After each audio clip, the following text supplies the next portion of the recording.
Well, good morning, good afternoon, good evening, whatever time it is, wherever you are tuning in. Thank you so much for joining me today for Brahma Viharas Equanimity for the World. And today's episode will be a guided meditation where we actually go through this meditation practice, extending the wishes of equanimity for the entire world. And this actually concludes the chapter on equanimity. And if you've been with me before, you've experienced meditations where we come into the present moment experience through the sounds, the sensations of body and breath, cultivating a certain type of awareness, a certain type of stillness. And then in that stillness, we offer phrases of, we've done loving kindness, we've done compassion, and a couple of weeks of equanimity. We offer these phrases which are endowed with that emotional component, if you will. And so here, offering phrases of equanimity first to our own heart. And then we offer these phrases then to the entire world. Now, when we offer the phrases to the entire world, we don't forget ourselves. We include ourselves in that group. And I'll be guiding all of this as well. But don't leave anyone out. It's often when we open our awareness, our circle of care and compassion to the entire world, we're often sometimes exclusive, habitually. And so these practices are designed to allow us to see that. So you might ask yourself in the middle of the practice, who am I leaving out? This is supposed to be the entire world. Am I leaving out a particular belief system? Am I excluding a particular political ideology? Am I leaving out an economic background? In this practice, we include everyone. And that's the idea for these practices, that we gradually expand our circle of care, our circle of compassion, of loving kindness, of equanimity, to include everyone. Because it's really violence or transgressions, that's really only possible for people that we consider to be outside of that circle. Now, we might indeed transgress against people that we care for, but you'll notice that during that transgression, they were outside of that circle. It might have just been for a moment, but if we commit some sort of transgression against somebody, we're no longer holding them in that circle of care and compassion, of joy, of equanimity, of loving kindness. So these practices designed to expand out. Now, I often start these episodes with a bit of reading, sort of to inspire. And so I picked just 3 very short passages from 3 different traditions on equanimity. We have the Zen tradition, which I was mostly trained in. I guess about half of my training has been in Zen. We have Taoism, Lao Tzu, which is very close to Zen, and then a passage from the Buddha himself, from the Pali Canon, the earliest writings of the Buddha. Oh, and I just lost that page. Well, okay, there it is. Okay, here is Huineng, the 6th patriarch of Zen Buddhism. Dark itself isn't dark. It is due to light that dark is dark. And light itself isn't light. It is due to dark that light is light. Because light changes into dark, and dark gives rise to light, their appearance and disappearance depend on each other. All experience is like this.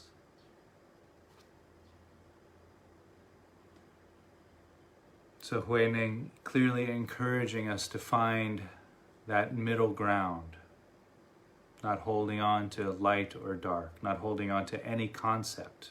He's using light and dark as examples there. find that unspoken middle, as Aristotle would have put it.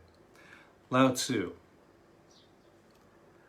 All of the world knows beauty, but if that becomes beautiful, this becomes ugly. All of the world knows good, but if that becomes good, this becomes bad. Have and have not create each other. Hard and easy produce each other. Long and short shape each other.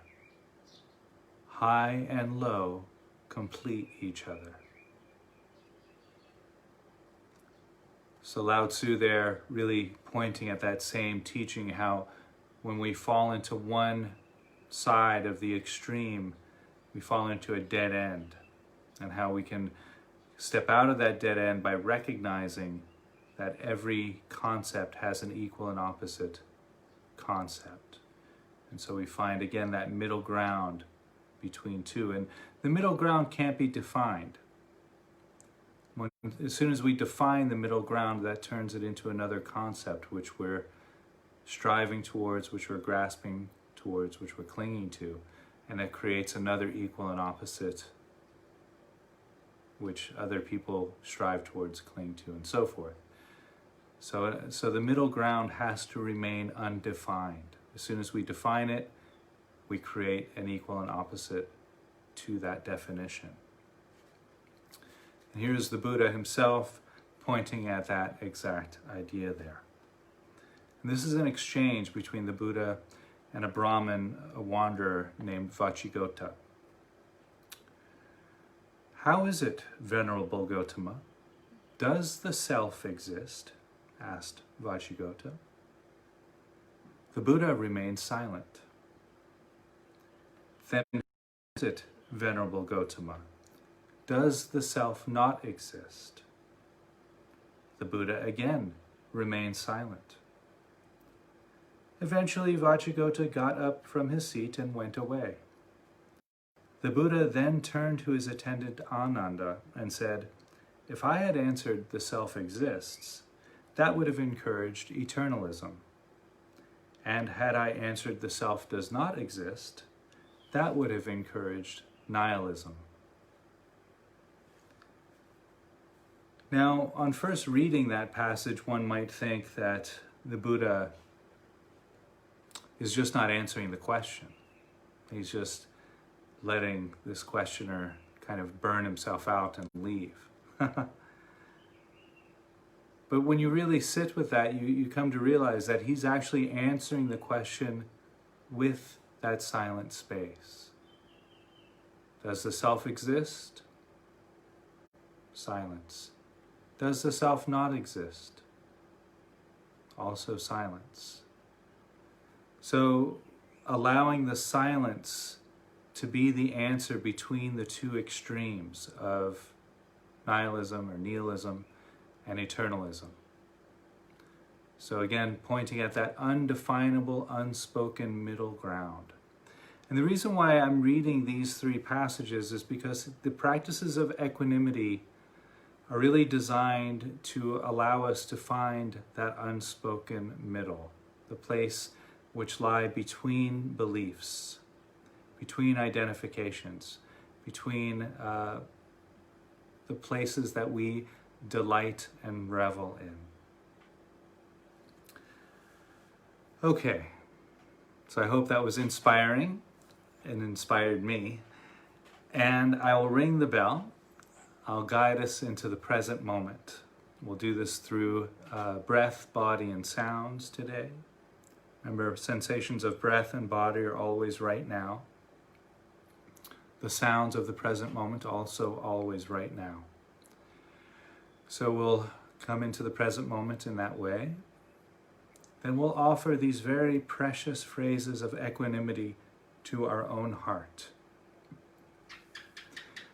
And we'll go through that stage rather briefly, just checking in with equanimity, bringing it to our own heart. And then we offer those same phrases to the entire world. And I'll be guiding all of this. We do this through a visualization. But just quickly to touch in with this, As we offer each phrase to the world, we visualize, imagine, or try to get a feel for what the world would look like if each phrase was completely reflective of the entire world's condition, the entire world's circumstance. Okay, so enjoy this meditation, Equanimity for the World.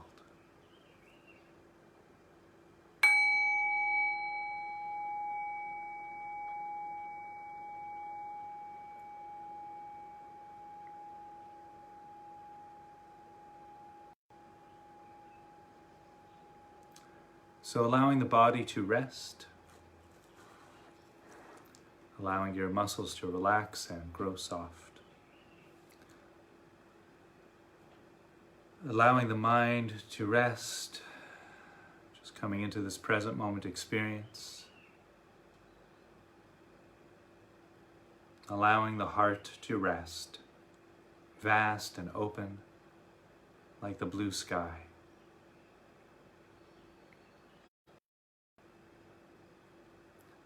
And breathing in and breathing out, bringing awareness and attention to the breath as it enters the nose and leaves the nose.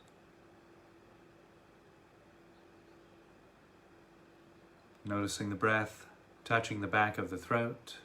You might simply notice the temperature changing from cooler to warmer as you inhale and exhale at the nose and the back of the throat.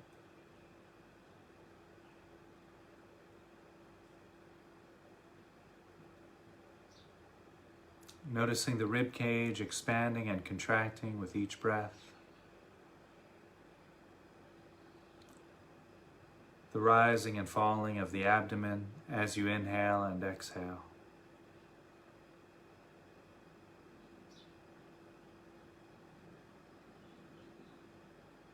You might also notice the back moving out as you breathe in as you breathe out.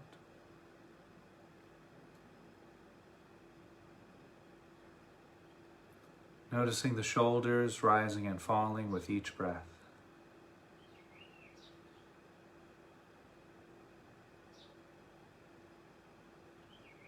And while resting there with the present moment experience of breathing,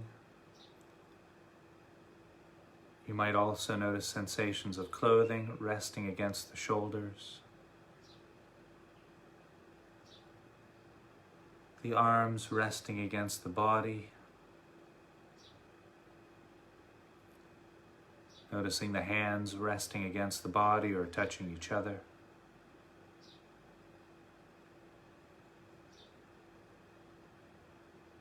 You might also notice sensations of clothing against the back, the weight of the body against the cushion or chair, mat or floor.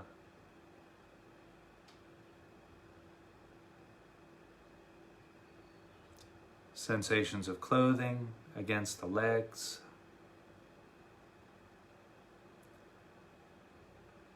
noticing the feet against the mat or the floor.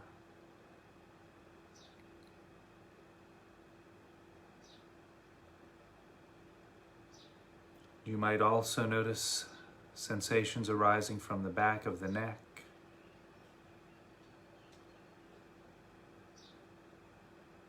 sensations arising throughout the face, including the lips, the nose, the eyes and the forehead. Noticing any sensations arising from the top of the head.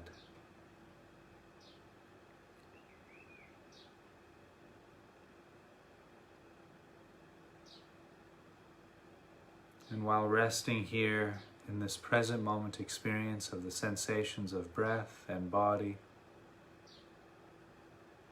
you might also notice the sounds of the present moment.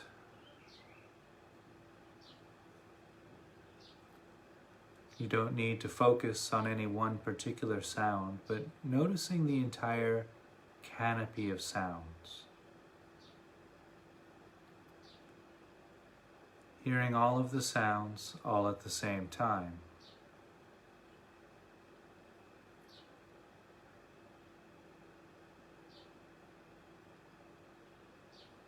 And in addition to any sound, paying close attention to the quality of still silence, which noticing that silent space which was there prior to any sound.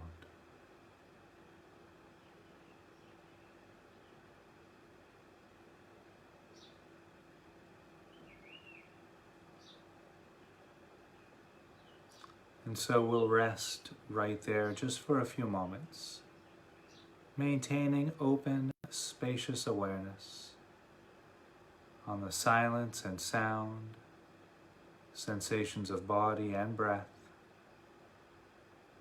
and just rest.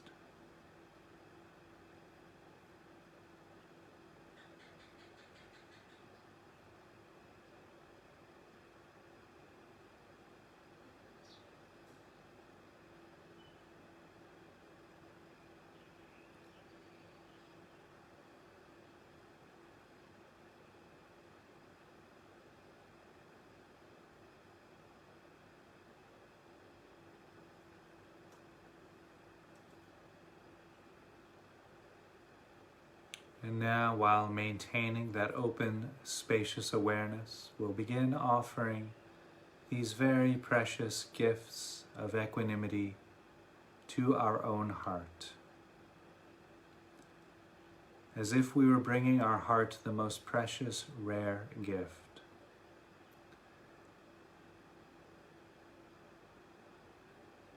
Visualizing or imagining what our life would look or feel like if each phrase was completely reflective of our life circumstance.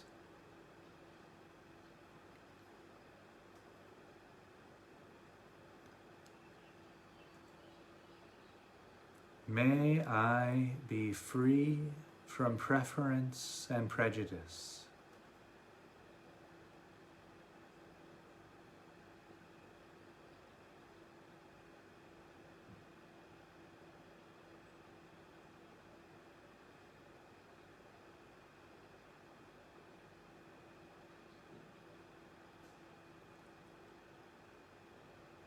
May I know things just as they are.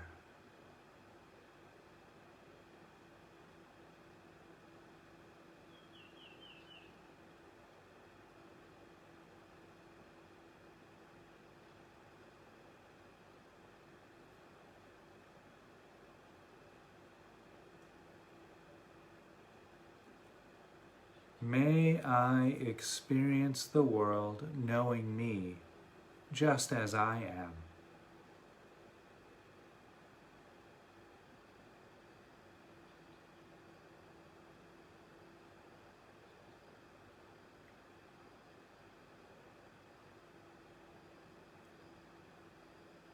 May I see into whatever arises.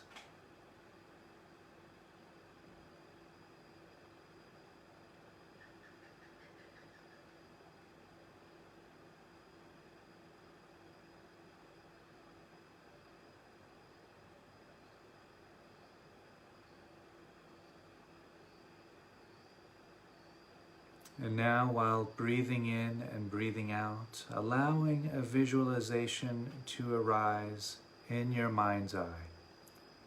Visualize the entire world.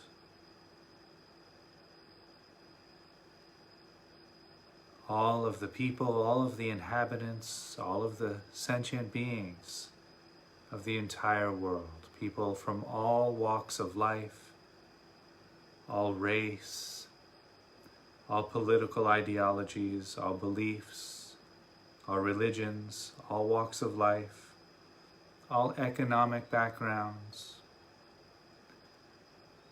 all sexual orientations and preferences. We're all here. If you wish, you can include animals,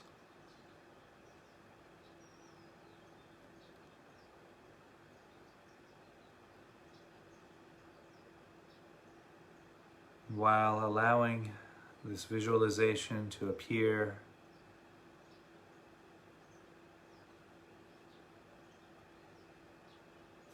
we'll begin offering these very precious phrases of equanimity to the entire world, including ourselves. And after each phrase, we'll visualize or imagine what the world would look like if each phrase was completely reflective of the world's circumstances. We'll spend about a minute with each phrase.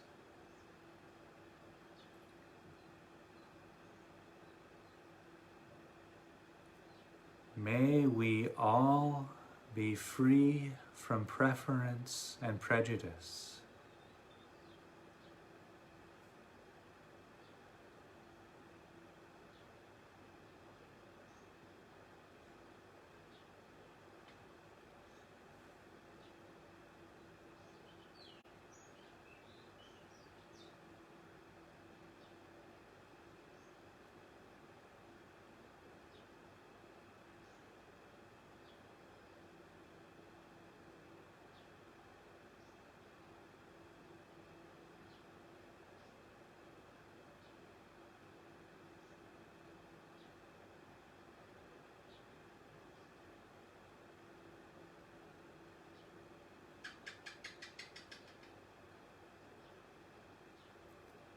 May we all know things just as they are.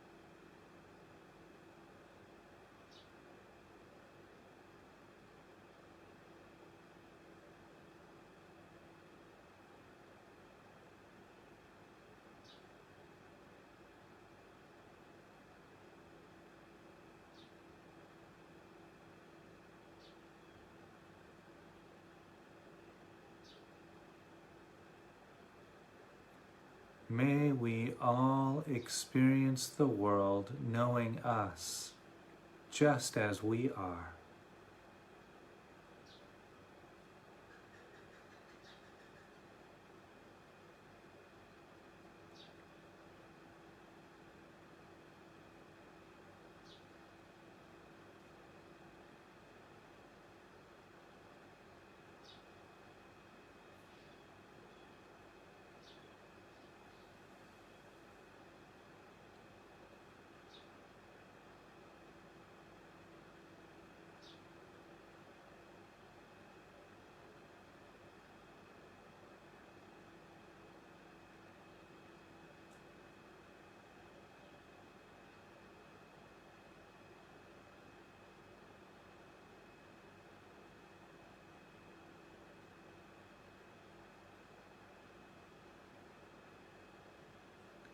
May we all see into whatever arises.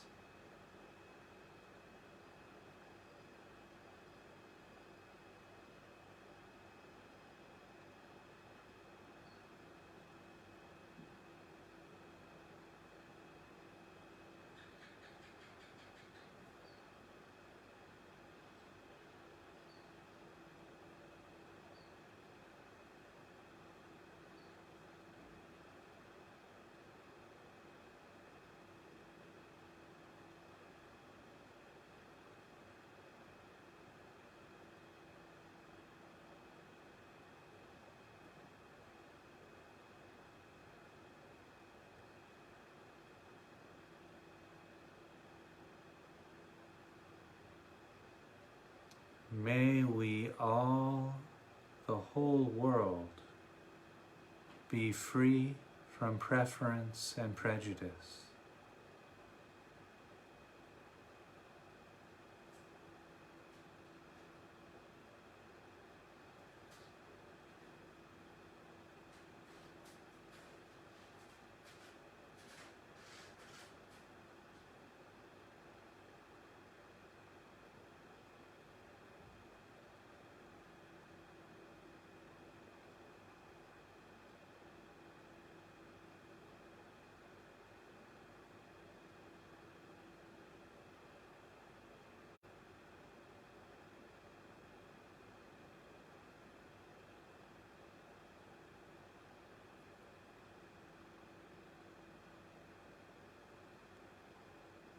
May the whole world know things just as they are.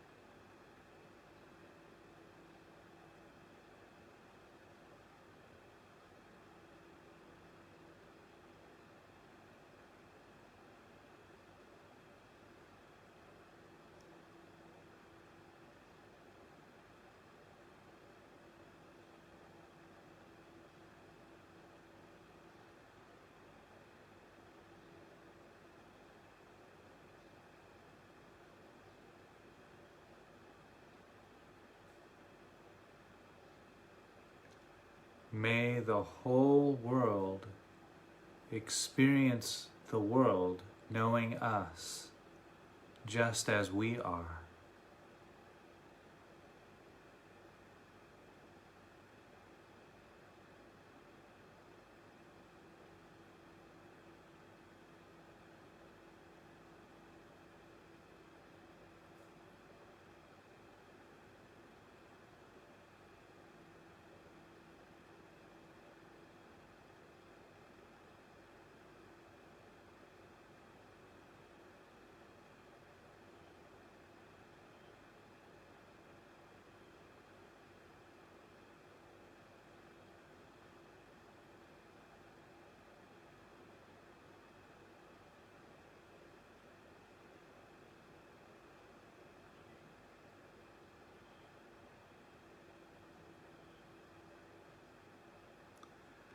May the world and all of the people in the world see into whatever arises.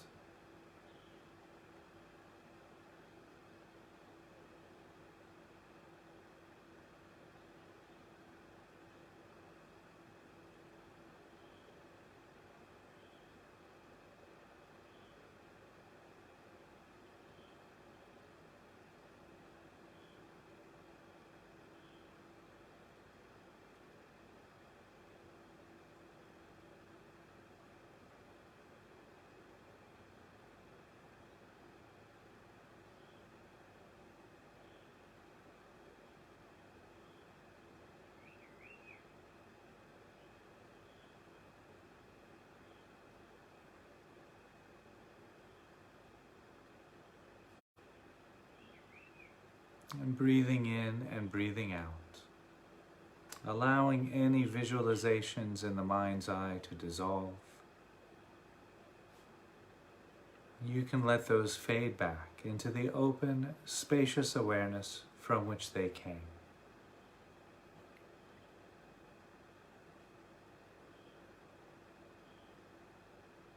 And bringing attention and awareness to the sounds of the present moment.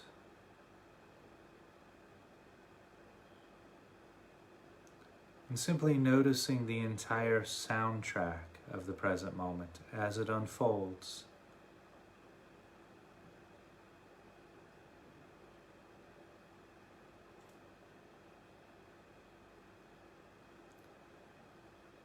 And while resting there with the sounds and the silence of the present moment, bringing attention to the sensations of feet against the mat or the floor. Noticing the sensations of clothing against the legs, the weight of the body against the cushion or chair, mat or floor.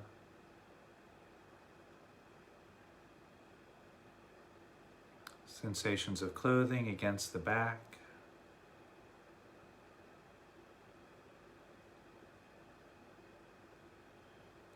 There might be the sensations of hands resting against the body or touching each other. The arms resting against the body. Sensations of clothing against the shoulders.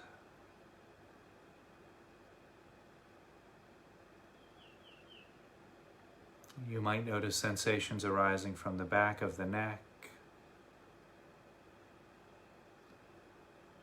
sensations arising throughout the face, including the lips and the nose, the eyes and the forehead. Noticing any sensations arising from the top of the head.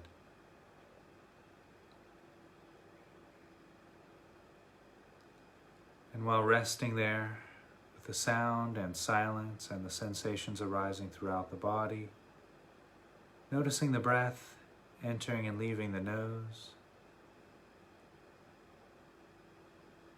the breath as it touches the back of the throat,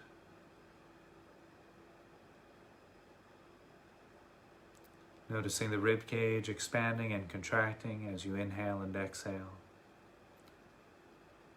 The rising and falling of the abdomen with each breath. You might also notice the back moving out as you breathe in and in as you breathe out. Noticing the shoulders rising and falling with each breath.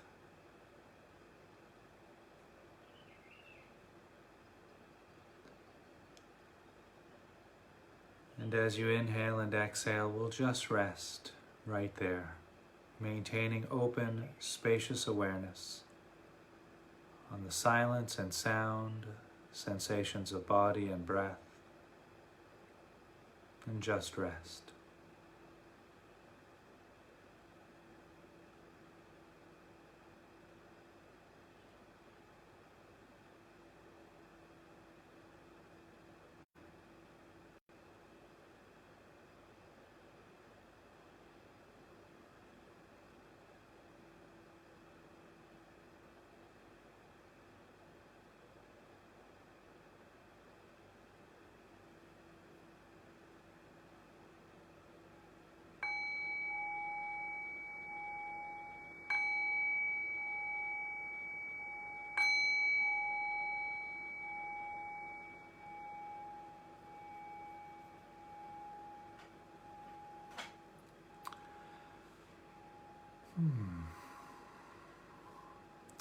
Well, thank you very much for joining me for that. I hope you all enjoyed this offering equanimity for ourselves and for the entire world. Beautiful practice, as are all of the Brahma Viharas. Brahma Vihara, Sanskrit term which translates to the dwelling of the gods or the home of the gods. And so it was considered in the Buddhist tradition that these, they're not really emotions, but they're qualities of experience. Loving kindness, compassion, joy, and equanimity. And they were considered to be such an enlightened way of experiencing the world that these are where the gods hang out. And so I'm going to talk more tomorrow at great length about the Brahma Viharas, and as a way of finishing up our chapter here on equanimity and moving forward to the final chapter of the Brahma Viharas, which is joy. So I'll be doing a presentation as a way of closing equanimity and leading us into the practices of joy. Something to look forward to there, so I hope you all will join me for that. So I won't speak too much more about equanimity because I'll be doing some talking on equanimity tomorrow at the beginning of the episode there. But if you are interested in taking the Brahma Viharas up as a practice, I do recommend spending 2 weeks on each stage. So if you've joined me for equanimity, do spend 2 weeks on equanimity for ourselves, 2 weeks on equanimity for a loved one, 2 weeks on equanimity for a stranger, and so forth. When we spend a good amount of time, 2 weeks for example, we are really allowed to experience the shift brought on by each phrase as we bring each phrase into our heart and we really sit with each phrase. for a good amount of time, and then we do that for a loved one, we notice a shift in our relationship to ourselves. We become more equanimous in this example, more filled with loving kindness, more compassionate. And then we begin to notice shifts between the people that we encounter in our life, our loved ones, our strangers, people we don't know. And when we encounter our enemies too, we start to feel a warmth even towards the people who challenge us in that way. Stay safe, stay clean, stay healthy, whatever that means for you in this interesting and challenging time in our world's history. And I will be back soon with the next episode of Brahma Viharas, Joy. Be well.